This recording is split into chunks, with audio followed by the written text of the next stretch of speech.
This hour begins with the fight against corruption in Nigeria. Former Kogi Governor Yahaya Bello has appeared before the Economic and Financial Crimes Commission on Wednesday, responding to an invitation following allegations of fraud and corrupt enrichment during his tenure. Bello, who had been declared wanted by the EFCC, decided to cooperate after consulting with his family, legal team and political allies. A statement from his media team emphasized his commitment to the rule of law and due process. Bello, accompanied by notable figures, expressed confidence in President Tinubu's anti-corruption efforts and highlighted his own track record of fighting graft in Kogi State. Details of his engagements with the EFCC will be revealed later. But in the meantime, to discuss this, we are joined by a legal practitioner, Justice Ojienoh. Thank you so much, Mr. Ojienoh, for joining us on the news. Can you please unmute your device so that we can hear you? No, it's unmuted. I'm not muted. Okay, beautiful. We can hear you now. So for you, what specific allegations of fraud and corrupt enrichment would you say has been leveled against Yahaya Bello and are valid?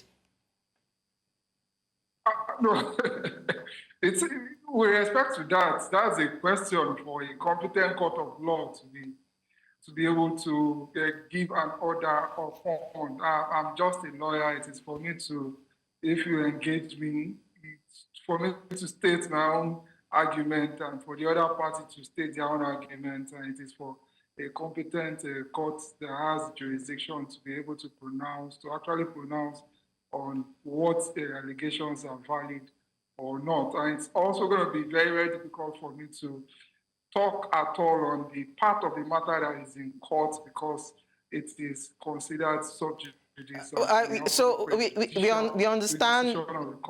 Yes, we understand the provision of the law as regards matters in court, but then, of course, I believe you are already in the know of the situations around the former governor, Yahaya Bello, that speaks to corruption and the fact that certain amounts of cash, or should I say funds, were taken out of the government's coffers and being expended on pecuniary, things, so to speak. What we just want to establish is to understand the veracity of these allegations leveled against him and what it means for a political figure like the ex-governor of the state. Okay, absolutely. Yeah, a number of charges were preferred against him, and I think that the total amount, it's about more than 80 billion. I think it's in the ballpark of 88 billion naira. So I feel that it is very, very correct and germane for any anti-graft agency, especially the EFCC in this case. And if you check the case of AG Ondo State and AG Federation, the court already stated that the EFCC and the ICPC, they actually have the power to proceed against corrupt officials, and it doesn't matter if the amounts or the monies that were pilfered or outrightly stolen belong to either the federal government or the state government. So corruption is a matter that these anti-graft agencies actually have the power to actually investigate, as is being done in this situation. So it's very, very valid, and I don't think that is one of the matters before a court of law, because if it is one of the matters before the court, it has been long, long decided. And of course, unfortunately, what is supposed to be protecting a person like Yahaya Bello was the provision of Section 308 of our Constitution, which touches on immunity. And it looked to me as if they forgot that on the last day of their stay in office, that the protection, that power, that umbrella actually expires. And it forms a reason why this is a very, very funny case to me, because if it were an ordinary person that had been invited by any anti-graft agency, nobody gives you this length of time for you to pick and choose and consider whether it is the appropriate time for you to honor a court judgment. So I think that those are some of the minuses that I've seen in this case, and those are where I think that there have been infractions or when it comes to the obedience to the order of the court that has told him since to present himself for investigation. Okay, well said. Now, of course, he has come out to say that, or he has actually alluded to his track record of fighting corruption in Kogi State while he was governor. But then a few people would consider the fact that why didn't he honor the EFCC invitation as at when he was called upon to come and defend himself if truly he was clean of whatever allegations are leveled against him, to the point that it took him so long to even honor that particular invitation. So what does that tell you? Okay, for me, I think that it's very, very unfortunate that it took him this long, because just like I said earlier, between an average person, the best you can get, which we do in practice, is to actually tell the police or the anti-graft agency that, sorry, I may not be able to make it in 24 hours, or due to prior engagements, I may not be able to make it at the time you're inviting me to come. Can you please let me shift it to a later time, which you perfectly have a right to do. And we must also remember that there's a reason why they are called law enforcement authority. They are an authority. So when they tell you to come, especially when it comes to matters that they have constitutional and legal powers to investigate, you have to actually come. And the court gave an order, and you are coming at the time that you feel like.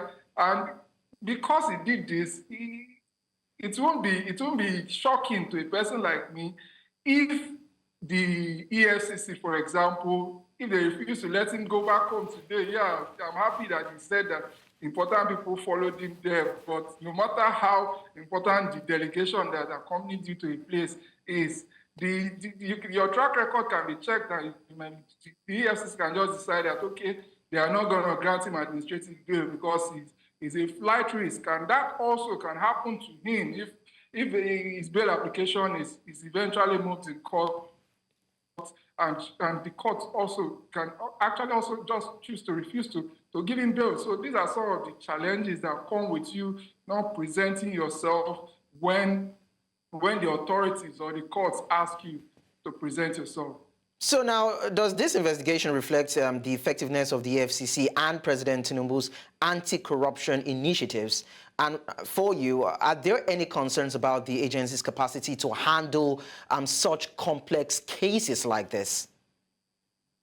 Okay, for me, because he remained within the sovereign space of Nigeria and lingered till this moment before he presented himself, it's a huge spite on the authority and the power of the Federal Republic of Nigeria, because if it were another person, you would not have taken it. It's almost like it's more than 6 months now, or something in that ballpark, and everybody, this looks like a shock to us. And if it were another person, they'll be getting to EFCC office in shackles. But now he's going with an entourage, and he's talking about the confidence that he has in the system and the fact that he has fought graft when he was governor. For me, I think it's a slap on the face of the authorities in Nigeria, despite the fact that, yes, right reason eventually prevailed. This is not one of the cases where I will admit that it is better late than never, because the fact that it is late is a disgrace to law enforcement in Nigeria. And of course, Nigerians also feel it's a slap on the constitution for the current governor to have helped him escape, as at the time that a siege was laid on his house. But then, this is Nigeria. Well, the governor should be able to pay that price when the time comes, when his own immunity too expires. Well, we hope so that justice will always prevail in situations like this. Justice Ojienoh, thank you so much for sharing your thoughts with us. My pleasure.